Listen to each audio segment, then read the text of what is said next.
ప్రజల ప్రాణాలు తీస్తున్న ప్రైవేట్ కార్పొరేట్ హాస్పిటల్స్ పై చర్యలు తీసుకోవాలని డివైఎఫ్ఐ జిల్లా కమిటీ డిమాండ్ చేసింది.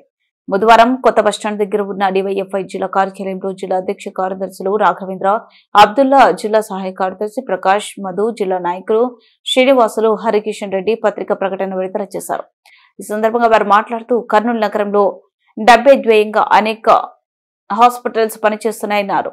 గత నెల రోజుల క్రితం శ్రీచక్ర హాస్పిటల్లో సాధారణ జ్వరంతో చేరిన మహిళ వైద్యుల నిర్లక్ష్యం వల్ల మరణించిందని, నిన్నటి రోజున ఎన్ఆర్పేటలోనే నోబుల్ నర్సింగ్ హోమ్ హాస్పిటల్లో డెలివరీ కోసం వచ్చిన మహిళ మరణించిందని, ఇలా నిర్లక్ష్యం చేసిన హాస్పిటల్స్ ని వెంటనే సీజ్ చేసి నిర్లక్ష్యం చేసిన వైద్యులపై కఠిన చర్యలు తీసుకోవాలని డిమాండ్ చేశారు.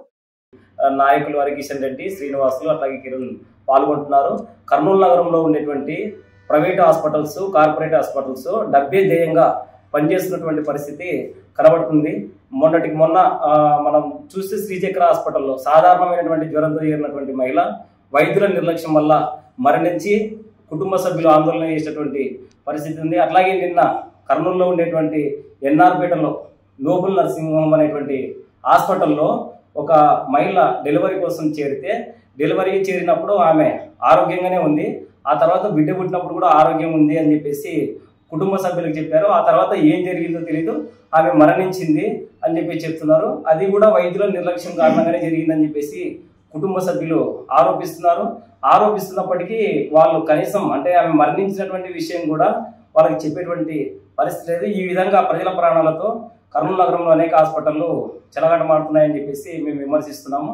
అట్లాగే చాలా హాస్పిటల్స్కి అనుమతులు లేవు, ప్రభుత్వ నిబంధనలు పాటించడం లేదు. ప్రభుత్వ నిబంధనలు పాటించకుండా, అనుమతులు లేకపోయినా ఆ హాస్పిటల్స్ రన్ చేస్తున్నారు.